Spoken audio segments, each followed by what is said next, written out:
हाँ जी, तो स्टूडेंट्स अस्सलाम वालेकुम। तो स्टूडेंट्स ये रही हमारी प्रॉब्लम नंबर 2.16 जिसमें वो कहता है कि हमें I1 को फाइंड आउट करना है। तो चलिए फाइंड आउट करते हैं। कैसे फाइंड आउट कर सकते हैं? सबसे पहला काम है हमें यहाँ पे KCL ही लगाना है। तो नोड्स को आइडेंटिफाई करना होगा। देखो सबसे पहले स्टूडेंट्स ये हमारे पास एक नोड है, क्योंकि नोड वो पॉइंट होता है जहाँ पे एक या एक से ज़्यादा यानी कि एक से ज़्यादा चीज़ों की आके वायर अटैच होती हो, ठीक है। तो ये एक ऐसा पॉइंट है जहाँ पे तीन चीज़ों की वायर अटैच हो रही है। हम हायर नोड को ज़्यादा मतलब कि यहाँ पे अहमियत देते हैं। हायर नोड वो पॉइंट होता है जहाँ पे तीन या तीन से ज़्यादा चीज़ों की वायर अटैच होती है। देखो यहाँ पे इस करंट सोर्स की वायर अटैच है और दो रजिस्टर्स की वायर अटैच है, किसकी और एक इस नीचे वाले रजिस्टर की। तो ये हमारे पास नोड 1 हो गया। उसके बाद ये दूसरा नोड है, क्योंकि यहाँ पे भी तीन चीज़ों की वायर अटैच हैं, दो करंट सोर्सेज हैं और एक अपना रजिस्टर है, ठीक है। उसके बाद ये तीसरा नोड हो गया, यहाँ पे भी तीन रजिस्टर्स की वायर अटैच हैं। और उसके बाद ये अपने पास स्टूडेंट्स चौथा नोड है। चार हायर नोड पाए जा रहे हैं इस सर्किट के अंदर। देखो यहाँ पे भी दो रजिस्टर और एक करंट सोर्स की वायर अटैच है।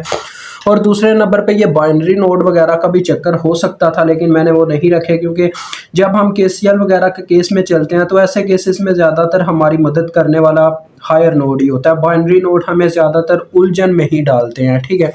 तो चलो आओ, सबसे पहली बात हमने I1 को फाइंड आउट करना है। तो देखो स्टूडेंट, आपने उस चीज़ पे गौर करना है, वो वाले नोड पे जो आपकी मदद कर सके, जहाँ पे आपको उस नोड के घेरे में आने वाली हर एक करंट की जो वैल्यू है वो पता होनी चाहिए। देखो अगर है नोड 2 की बात करता हूँ, नोड 2 की मदद से मैं I1 को कैलकुलेट तो कर सकता हूँ, लेकिन इसके घेरे में आ रही हैं तीन वायर्स। देखो तीनों की करंट मेंशन है, लेकिन दो वेरिएबल्स करंट हैं, एक इसकी 2IX और एक इसकी I1। तो ये दो वेरिएबल करंट्स आ जाएंगी। मुझे IX को पहले फाइंड आउट करना पड़ेगा। ये कंडीशन बता रहा है मुझे नोड 2। नोड 3 तो मेरी मदद ही नहीं कर सकता, क्योंकि मुझे इस वायर की फिर करंट पहले निकालने बैठ जाना पड़ेगा, तो ये भी मेरी मदद नहीं कर सकता। नोड 1 मेरी मदद कर सकता है। कैसे देखें स्टूडेंट्स, नोड 1 के घेरे में आ रही हैं तीन करंट्स, ठीक है, तीन वायर। और IX है, एक वेरिएबल करंट है, बाकी दोनों देखो मुझे आइडेंटिफाई हैं, 4 मिली एम्पेयर और 2 मिली एम्पेयर। यहाँ से मैं IX को फाइंड आउट करूंगा और नोड 2 की मदद से मैं I1 निकाल लूंगा। बस इतनी कहानी है, देख लो।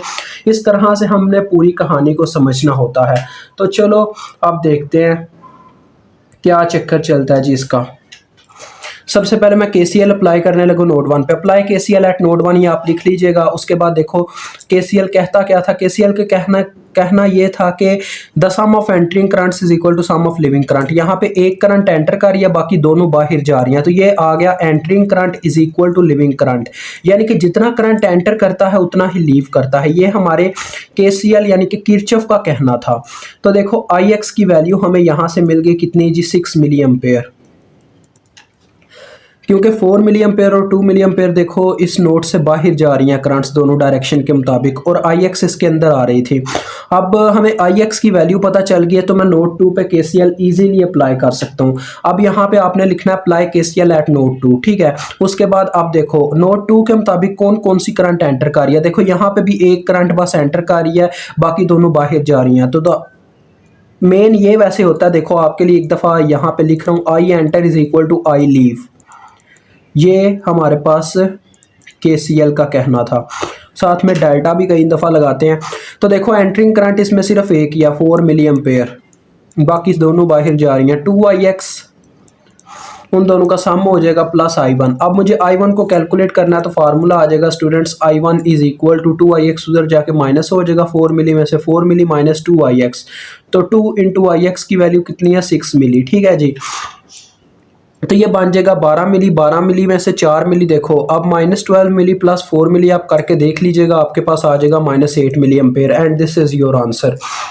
तो देखें आपका ये क्वेश्चन हल होता है। मुझे उम्मीद आपको समझ आ गई हो।